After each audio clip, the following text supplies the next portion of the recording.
¿Cuáles son los principales síntomas de las hernias discales y qué tratamientos o terapias hay para solucionarlos? Muy atento porque empezamos. Pues básicamente, antes de nada, sí me gustaría explicarte con esta maqueta que tengo por aquí por casa qué es una hernia discal, por qué se produce una hernia discal y a partir de ahí qué síntomas pueden aparecer, sobre todo si tú eres una persona a la que por una resonancia magnética, una prueba de imagen médica, le han diagnosticado una hernia discal.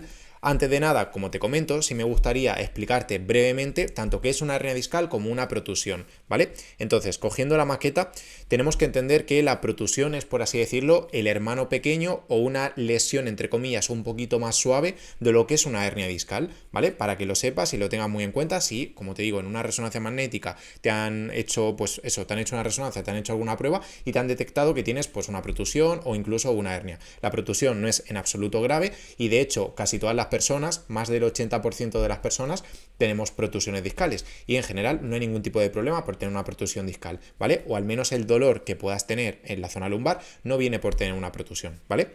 Con respecto al tema de la hernia que comentábamos, imagínate que esto es un hueso de la espalda y esto es otro hueso de la espalda, ¿vale? Que se conocen como vértebras, seguro que lo has escuchado alguna vez. La vértebra L5, por ejemplo, S1, L5 de la última vértebra o el último hueso de la zona lumbar y S1 el hueso del sacro, ¿vale? Y entre un hueso y otro, para evitar que se rocen, para evitar que haya contacto y que pueda haber problemas, hay una cosa que se llama como el disco intervertebral, que es como si fuese, imagínate, un cojín que evita que, por ejemplo, cuando estamos aquí sentados en el sofá, evita el contacto o evita el roce entre una parte del cuerpo y la otra, ¿vale? Entonces, ¿qué es lo que pasa? Que si yo, por ejemplo, hago mucha presión aquí por diferentes motivos, como puede ser el hecho de haber tenido, imagínate, un accidente con el coche, de haber tenido una caída con la bicicleta, de haberme tropezado, por ejemplo, cuando estaba corriendo, u otra serie de circunstancias, cuando hay mucha presión, lo que va a pasar es que, no sé si se verá por aquí, es que parte de lo que tenemos aquí, parte de la almohadilla, parte de este cojín, sale hacia afuera, ¿vale? Dentro del cojín, imagínate que esto es como si fuese el típico caramelo que nos tomábamos cuando éramos pequeños, la típica chuche que mordíamos y explotaba en la boca como un líquido, una gelatina, por así decirlo, y nos daba esa sensación de frescura. Pues aquí pasa exactamente lo mismo. Si hacemos mucha presión, imagínate que esto es el caramelo que estábamos hablando antes, la parte roja, y estos son mis dientes. Yo hago mucha presión aquí y lo que pasa es que me explota o sale, entre comillas, entiéndelo por la buena parte, sale entre comillas ese liquidito,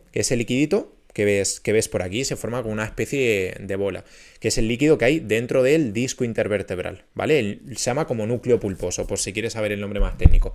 Entonces, ¿qué es lo que pasa? Que cuando nosotros tenemos una hernia discal, pueden darse diferentes grados o diferentes niveles de hernia discal. Es decir, hay hernias discales, entre comillas, más grandes o más graves y hernias discales más chiquititas, más pequeñas y, entre comillas, menos graves. ¿Por qué te digo entre comillas? Porque a día de hoy, a nivel científico, ya se ha estudiado mucho el tema de las hernias discales y afortunadamente, incluso las grandes, las más graves, como te decía, se pueden curar o se pueden reabsorber por sí solas sin necesidad de operación, sin necesidad de cirugía.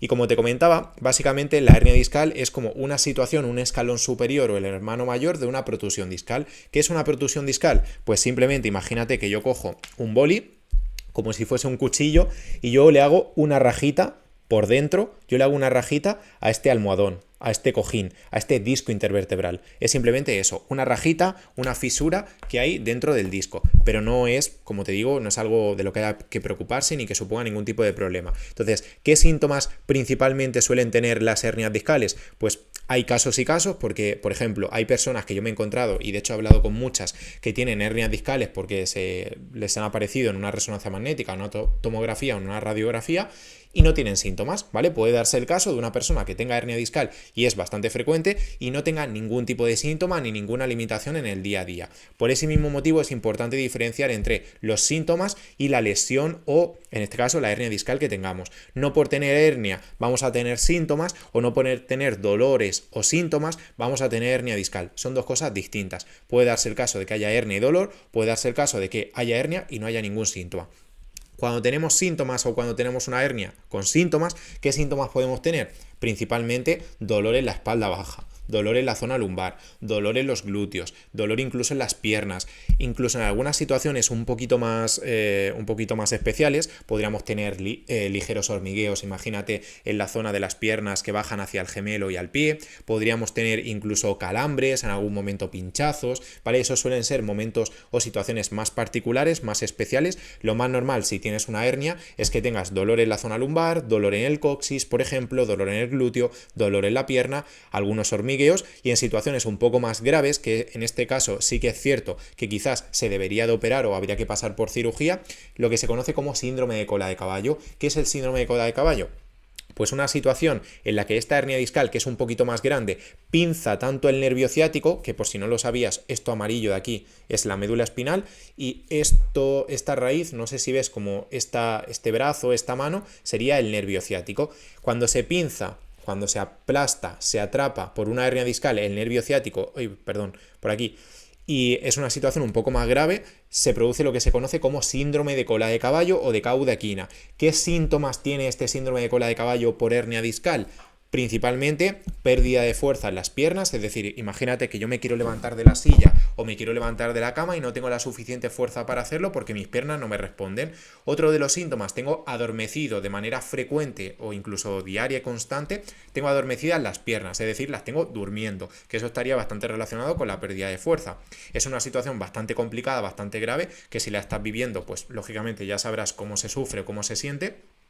Y por último tendríamos el síntoma de incontinencia urinaria, es decir, que tienes pérdida de la sensibilidad de los esfínteres. Por resumirlo, que te haces pipí o popó sin que puedas aguantar o retener tanto el pipí como el popó, ¿vale? Entonces, eso es una situación, es verdad, bastante más complicada, lo del síndrome de cola de caballo por hernia discal, y son situaciones en las cuales podemos probar a hacer ejercicio, podemos probar distintos tratamientos, como por ejemplo también pastillas, reposo, etcétera, etcétera, pero lo más normal es que necesitemos operación o que la cirugía sea la mejor alternativa para solucionar ese problema, y una vez pues nos operemos y demás, no tengamos ni incontinencia, no tengamos ni el hecho de pérdida de fuerza y no tengamos las piernas dormidas. Eso sería lo más habitual. Y en esos casos de síndrome de cola de caballo, yo sí que es verdad que te recomiendo ir al traumatólogo primero o incluso al neurocirujano directamente, y si puedes operarte, seguramente vas a notar bastante mejoría o bastante beneficio. En los casos en los que tengas una hernia discal y tengas síntomas como dolor en la zona lumbar, aunque sea un dolor intenso, que tengas dolores en los glúteos, que tengas, por ejemplo, esos hormigueos, pero que no tengas ni incontinencia urinaria, ni pérdida de la fuerza, ni pérdida de la sensibilidad o piernas dormidas, en ese caso yo en lo personal no te recomiendo que te operes o que pases por cirugía en absoluto, porque pueden haber incluso más riesgos o más contraindicaciones por el hecho de operarte que los beneficios que vas a tener si pasas por cirugía y te quitas la hernia discal. Además de que algo que tienes que tener en cuenta es que no por operarte va a desaparecer ese problema, es decir, hay muchas personas que se han operado y siguen teniendo el mismo dolor o incluso han aparecido nuevas hernias discales. Entonces la operación a priori no te garantiza nada, puedes quedar mejor, puedes quedar igual, puedes quedar incluso peor, y esto es algo que tienes que tener en cuenta. Lo primero, por las contraindicaciones que tiene per se, y por otra parte porque obviamente una operación no es algo barato, es normalmente bastante caro. Entonces, los síntomas ya los hemos comentado, y qué tratamientos se deben llevar a cabo. Si tienes síndrome de cola de caballo, yo sí que te aconsejo que te operes. Si tienes los dolores típicos de la zona lumbar, glúteos, hormigueos, dolores de pierna, dolores de gemelo incluso, yo te recomiendo que priorices o que antes de operarte o de pasar por cirugía, que trates de llevar a cabo ejercicio, ¿vale? Ejercicios que estén adaptados a tu situación, adaptados al dolor lumbar y a la hernia discal que tú tienes, a ese problema, y con el paso del tiempo lo más normal es que no solo el dolor mejore, sino que los hormigueos desaparezcan, al igual que los calambres, que los pinchazos, que te vayas encontrando mejor y que por tanto la hernia discal incluso se pueda curar o reabsorber. ¿Por qué? Porque en base a los estudios científicos ya se ha podido comprobar que más del 80% de las hernias discales con el paso de los meses y de las semanas se curan o se reabsorben, ¿vale? Sin necesidad de operación, sin necesidad de cirugía. Entonces esto es algo que tienes que tener en cuenta. Salvo en los casos graves de síndrome de cola de caballo que hemos comentado antes, la mayoría de las hernias discales con el paso de los meses se van a curar o se van a reabsorber. Pero para favorecer que esa hernia se cure o se reabsorba, debemos hacer ejercicio, debemos caminar, debemos cuidarnos, debemos dormir bien por las noches, debemos controlar el estrés que podamos tener en nuestro día a día, porque el estrés y la inflamación también favorecen que la hernia discal se mantenga y que no se cure. Entonces, si podemos dejar de estar estresados con meditación, con agradecimientos, con pensamientos positivos y con distintos tipos de herramientas, muchísimo mejor. Y en cuanto al ejercicio, yo te aconsejo que hagas sobre todo respiraciones diafragmáticas o abdominales, que hagas ejercicios de movilidad de las articulaciones, no estiramientos, y ejercicios de fuerza de la musculatura. Esos son los 3 principales tipos de ejercicio que yo te recomiendo para que puedas aliviar, mejorar, reducir los síntomas de la hernia discal: dolor lumbar, dolor de glúteos, sacroileitis, dolor de piernas, gemelo, hormigueos, etcétera, etcétera,